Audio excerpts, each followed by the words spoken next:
I am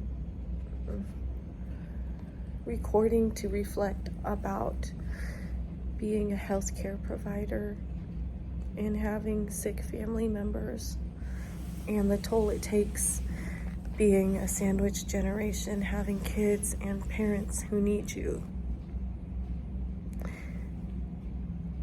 My situation is that my dad is being discharged from the hospital when we thought that he actually wasn't going to make it because he was in the ICU and almost died from fluid overload. And this might be like totally unrelatable, but he has peritoneal dialysis, kidney failure, diabetes, heart failure, fluid overload type issues, and dementia to top it all off. And the painful part is that I am not the primary decision maker. I am not the primary power of attorney. My mom is. And I'm not the second decision maker. The oldest child, my sister, is. And I think I'm somewhere as number 3 or something, which is unfortunate because I am the healthcare provider. And my mom, being the primary decision maker, has communicated as if she had the abilities to provide bedside care for my dad, which she does not. But the fact that she kept on telling the social workers and the doctors that she was okay with taking him home and that she would be able to take care of him, is a lack of insight on her part, on her limited capabilities and her total absence of training on how to transfer someone from bed to chair to commode to safely showering, what to do to prevent falls and pressure ulcers, things like that. My mom is not like she's doing nothing. She's giving medications. She has finally come around to helping with blood sugar checks and giving insulin, which made her so uncomfortable to use needles. And she also does the peritoneal dialysis for my dad, which he's supposed to do by himself. However, there's still so many more things on top of that need to be done. And I was warned by my colleague, or he gave me some sound advice just to say that I would need to work on my level of acceptance and practice restraint with what I have to say as a healthcare provider, especially in very complex, dysfunctional, unsupportive, quick to be critical family dynamics, that when the healthcare providers give their opinion and anything goes wrong, they're also the first to be blamed. And even if I am a healthcare provider, even if you are a healthcare provider, even if you have the knowledge, what also gets factored in your family is your role. So I am not the oldest. I am not the wife. Therefore, the significance of what I have to say or the validity is not held to the same degree in my family as it is in everyone else's families or with the patients that I work with at work. And this is hard. This is hard because even though my mom said she would provide the care, really she's going home to ask the kids to figure it out. And I feel so pressured right now. I feel pressured to have to deal with these circumstances that I don't prefer for my dad, but I can't make him on palliative care because I'm not the primary care decision maker, right? I am not the one who could communicate to the hospital that my dad needs professional caregiving because my mom is the primary and she said she could do it herself. And now I am trying to find ways to come up with time to be there for my dad because I want to be. And as a healthcare provider, We are paid to be family and to care for the family of other people. But if something happens to our family, it's very hard for us to leave our job and go home. There's no one really that's going to replace us.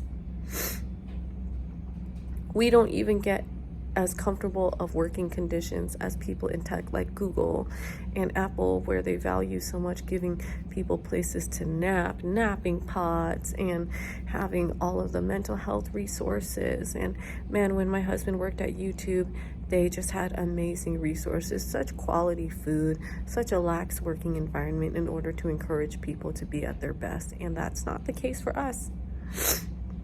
We get managers who breathe down our necks, who are quick to scrutinize whether or not we're doing our jobs and whether or not there's a cause to discipline us.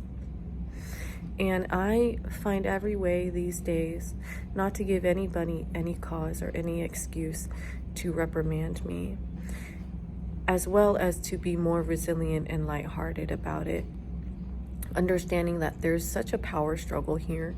But I come to work because I love my patients. I love the multidisciplinary care. I love learning so much for myself to be able to share with other people. Can you believe that's what brings me to work? I love helping you. But I'm posting this because I am here to help myself too. And so after I got off a call about a very frustrating discharge plan, which I felt was unethical and unsafe, which is sending my dad home to my mom, I just had to pick up my coat and I just had to scream into it. If I scream any louder, I work in a psychiatric hospital, so if I scream any louder, I'm gonna raise flags. But I picked up my coat, I screamed into it. I have to go drink water. I have to go kind of dabble my face a little bit so it doesn't look like I've been crying when I come back from my lunch break. I have to take deep breaths today. Okay, well, I didn't realize that my camera had stopped recording. So I will say this about how I'm responding to everything, because that's what I wanted to share. I am permitting myself to be angry. I permitted myself to scream. I can shake it out. I can do exercise to release those endorphins so that I don't accidentally snap at people or scream or cry on the unit. I can just be reclusive and keep to myself. And it's okay to have days when you don't want to talk to your colleagues, you know, and it's okay to not want to tell your colleagues everything. I think that I'm just going to walk with the energy of saying I am feeling fragile, everyone, and I am doing my best to show up for you and for myself and for my baby and my husband. And even though everything is so hard right now, I love my life so much and I'm so grateful for it. And I'm going to go home and I'm going to try to care for my dad as best as I can and get the resources in place to find caregivers and other people in the Vietnamese community, whatever I can do so that I don't burden myself with this total responsibility. I have faith that people will show up for us, and I am so grateful for that. We have to manifest these things. We can't be stuck. I can't sit here and say, no one's gonna help me, who's gonna do this, I'm on my own. When I do that, I really just perpetuate myself to go into a down spiral of negative thoughts and lack of initiative and action. But as I put out the energy that I believe that the right people will show up for us to help us out, I really believe that people will show up, and when they do, I'm going to be so grateful. I'm so grateful for my husband right now being back from deployment, even though it's during this awful time that my dad is so sick, but maybe that's why he's back from deployment, so that I could pass baby girl onto him a little bit, so I could be present with my dad more. You know, it's not the coming home from deployment that we would have wanted, but it is a blessing in disguise that he's back at a time when I need to be there for my dad, right? So If you resonate with this, let me know. Like the video, subscribe. I don't want to make anyone uncomfortable with the topics that we have to share, but the point is that we all need an outlet. We need a community. We need practices to keep our self-care in check so that we can love other people and love ourselves and think with clear minds and continue to eat and sleep in reasonable ways. That's what God wants for us. That's what I deserve. I don't deserve to let my life crash and burn when other people around me are demanding more of my time. I'll talk to you later.